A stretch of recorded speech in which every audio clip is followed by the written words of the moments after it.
Figure it out 1 page number 94ಅಲ್ಲಿ first ಕ್ವಶನ್ನಲ್ಲಿ ಏನು ಕೊಟ್ಟಿದ್ದಾರೆ, find the other angle inside the following rectangle.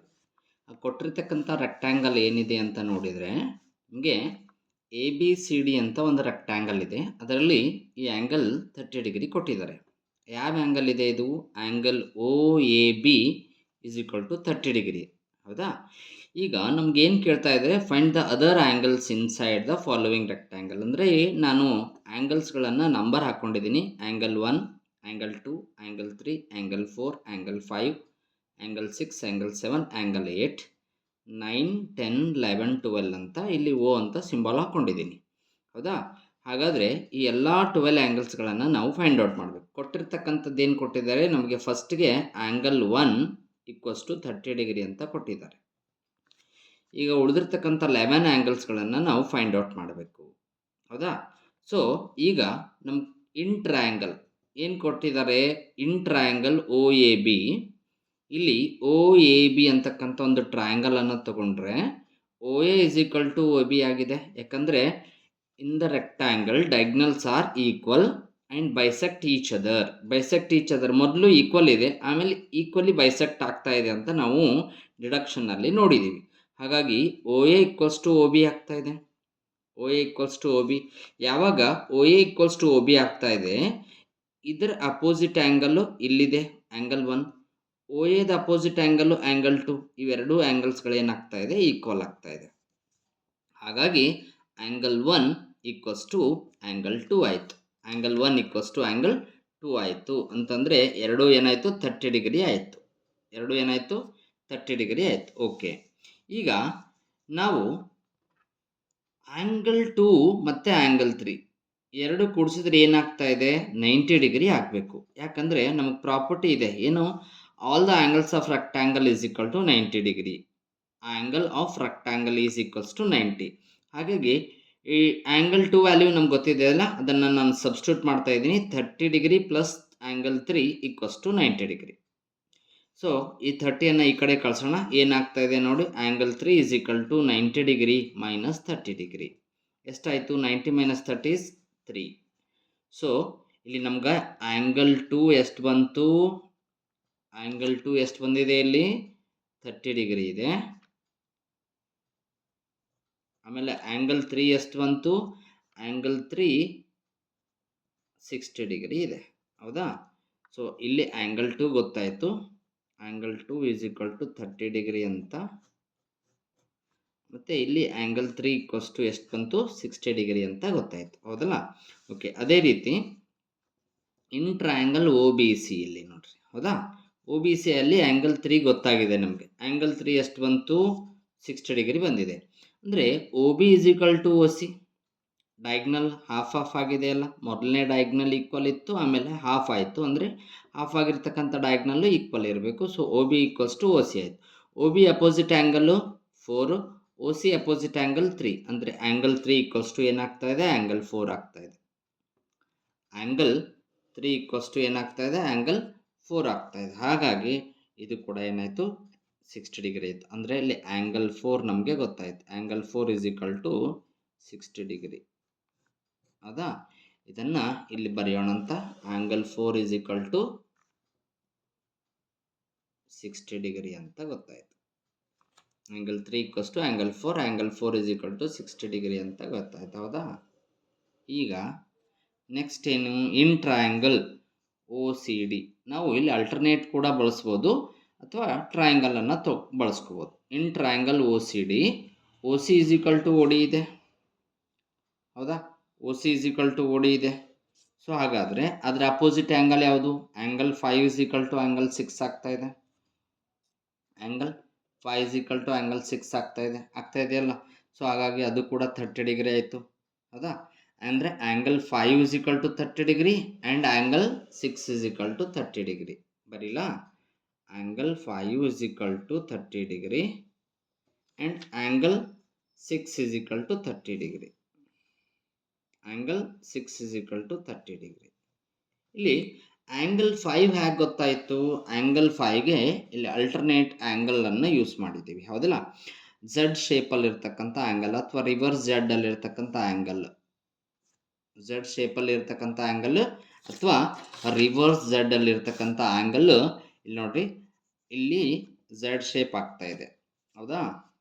ನೋಡ್ಬೋದಾ? ಇಲ್ಲಿಂದ ಈ ಕಡೆ ಈ ಕಾರ್ನರು ಮತ್ತು ಈ ಕಾರ್ನಲ್ಲಿ ಇವು ಎರಡನ್ನ ನಾವೇನಂತ ಕರಿತಾ ಇದೀವಿ, ಅಲ್ಟರ್ನೇಟ್ ಇಂಟೀರಿಯರ್ ಆ್ಯಂಗಲ್ಸ್ ಅಂತ ಕರೀತಾ ಇದ್ವಿ. ಇವೆರಡು ಈಕ್ವಲ್ ಆದವು. So angle 5 is equal to angle 6 ಆಯಿತು. ಆಮೇಲೆ ಅಲ್ಟರ್ನೇಟ್ ಇಂಟೀರಿಯರ್ ಆ್ಯಂಗಲನ್ನು ಇನ್ನೊಂದು ಯೂಸ್ ಮಾಡಿದರೆ ಆ್ಯಂಗಲ್ 3 ಇಸ್ ಈಕ್ವಲ್ ಟು, ಇಲ್ಲಿದೆ ನೋಡಿ, ಆ್ಯಂಗಲ್ 3 ರಿವರ್ಸ್ ಝೆಡ್, ಹೌದಾ? ಆ್ಯಂಗಲ್ 3 ಮತ್ತು ಆ್ಯಂಗಲ್ 7 ಇದು ಝೆಡ್ ಆಗ್ತಾ ಇದೆ ನೋಡ್ರಿ. ಅಂತಂದರೆ ರಿವರ್ಸ್ ಎನ್ ಅಂದರೆ ಈ ರೀತಿ ನಾವು ಇದನ್ನು ಟರ್ನ್ ಮಾಡಿದರೆ ಇಲ್ಲಿ ಮತ್ತೆ ಝೆಡ್ ಆಗ್ತಾ ಇದೆ. ಇದು ಆ್ಯಂಗಲ್ 3 ಇದೆ, ಅದೇ ಆ್ಯಂಗಲ್ 7 ಇದೆ, ಹೌದಾ? ಸೊ ಹಾಗಾಗಿ ಆ್ಯಂಗಲ್ 3 ಆ್ಯಂಡ್ ಆ್ಯಂಗಲ್ 7 ಏನಾಗ್ತಾ ಇದೆ, ಅದು ಅಲ್ಟರ್ನೇಟಿವ್ ಇಂಟೀರಿಯರ್ ಆ್ಯಂಗಲು ಇಲ್ಲಿ ಈಕ್ವಲ್ ಇರ್ತಾ ಇದೆ. Therefore angle 7 is equal to 60 degree ಆಯಿತು. ಆ್ಯಂಗಲ್ 7 ಕೂಡ 60 ಡಿಗ್ರಿ ಆಯಿತು. ಅದನ್ನು ಬರ್ಕೊಳ್ಳೋಣ. Angle 7 is equal to 60 degree, ಹೌದಾ? ಯಾಕೆ? ರೀಸನ್ ಏನು ಗೊತ್ತಾಯ್ತು ನಮಗೆ? Alternative interior angle. Okay, angle 8 ಮತ್ತು ಆ್ಯಂಗಲ್ 4, ಆ್ಯಂಗಲ್ 8 ಮತ್ತು ಆ್ಯಂಗಲ್ 4 ಇದೆ. ಎಲ್ಲಿ? ಆ್ಯಂಗಲ್ 8 ಇಲ್ಲಿದೆ ಮತ್ತು ಆ್ಯಂಗಲ್ 4 ಇಲ್ಲಿದೆ. ಇಲ್ಲಿ ನೋಡ್ರಿ, ಮತ್ತೆ ಇದು ಝೆಡ್ ಆಗ್ತಾ ಇದೆ, ಎನ್ ಅಥವಾ ರಿವರ್ಸ್ ಎನ್ ಅಂತ ಹೇಳ್ಬೋದಲ್ಲ, ಝೆಡ್. ಸೊ ಝೆಡ್ ಆಯಿತು ಅಂತಂದರೆ ಈ ಆ್ಯಂಗಲ್ 4 ಮತ್ತು ಆ್ಯಂಗಲ್ 8 ಕೂಡ ಏನಾಗ್ತಾ ಇದೆ ನಮಗೆ? ಅಲ್ಟರ್ನೇಟಿವ್ ಇಂಟೀರಿಯರ್ ಆ್ಯಂಗಲ್ ಆಗ್ತಾ ಇದೆ, ಇಲ್ಲಿಂದ ಈ ಕಡೆ, ಹೌದಾ? ಸೊ ಆ್ಯಂಗಲ್ 8 ಕೂಡ ಅಲ್ಟರ್ನೇಟಿವ್ ಇಂಟೀರಿಯರ್ ಆ್ಯಂಗಲ್. ಸೊ ಇದೇನಾಯಿತು? 4ಗೆ ಈಕ್ವಲ್ ಇದೆ. 4 ಎಷ್ಟು ಬಂದಿದೆ ನಮಗೆ? 40 ಬಂದಿರೋದ್ರಿಂದ ಆ್ಯಂಗಲ್ 8 ಕೂಡ ಏನಾಗ್ತಾ ಇದೆ? 40 ಡಿಗ್ರಿ ಇರ್ತಾ ಇದೆ. ಆ್ಯಂಗಲ್ 8 ಕೂಡ ಏನಾಯಿತು? 40 ಡಿಗ್ರಿ ಆಯಿತು. ಅಂದರೆ ಇಲ್ಲಿ ಆ್ಯಂಗಲ್ 4 ಗೊತ್ತಾಯಿತು, ಇಲ್ಲಿ ಆ್ಯಂಗಲ್ 5 ಗೊತ್ತಾಯಿತು, ಹೌದಾ? ಇಲ್ಲಿ ಆ್ಯಂಗಲ್ 6 ಗೊತ್ತಾಯಿತು. ಆ್ಯಂಗಲ್ 6 ಎಷ್ಟಿದೆ? ಇಲ್ಲಿ 30 ಡಿಗ್ರಿ ಇದೆ.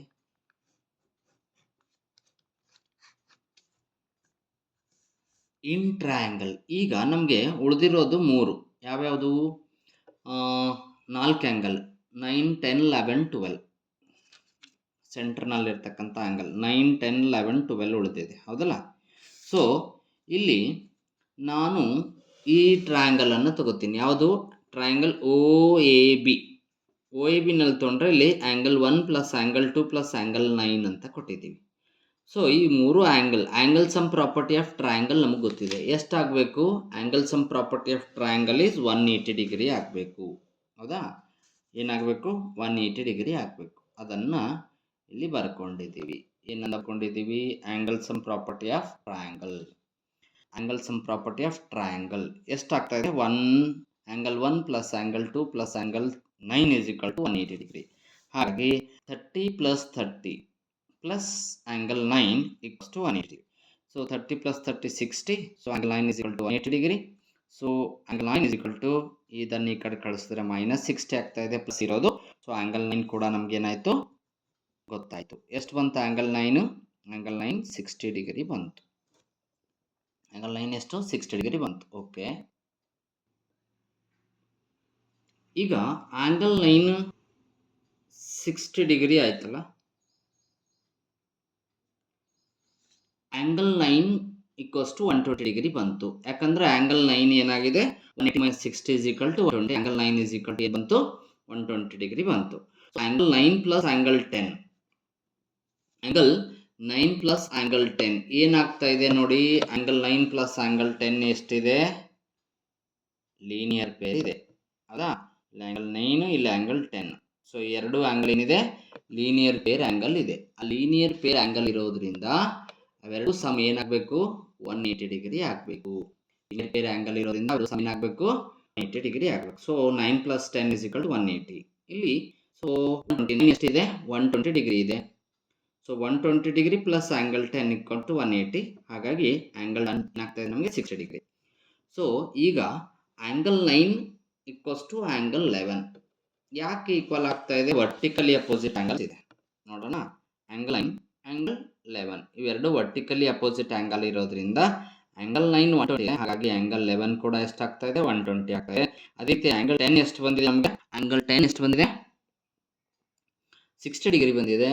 ಆ್ಯಂಗಲ್ 10ಗೆ ಅಪೋಸಿಟ್ ವರ್ಟಿಕಲಿ ಅಪೋಸಿಟ್ ಆ್ಯಂಗಲ್ 12 ಕೂಡ ಏನಾಗ್ತದೆ? ವರ್ಟಿಕಲಿ ಅಪೋಸಿಟ್ ಆ್ಯಂಗಲ್ ಆಗ್ತಾ ಇದೆ. ವರ್ಟಿಕಲಿ ಅಪೋಸಿಟ್ ಆ್ಯಂಗಲ್ ಆಗ್ತಾ ಇದೆ. ಹೌದಾ? ಈಗ ಅವುಗಳನ್ನು ಬರ್ಕೊಳ್ಳೋಣ ಅಂತ. ಹೌದಲ್ಲ? Angle 10 is equal to 60, angle 9 is equal to 11, that is 120, and angle 10 is equal to angle 12, that is 60.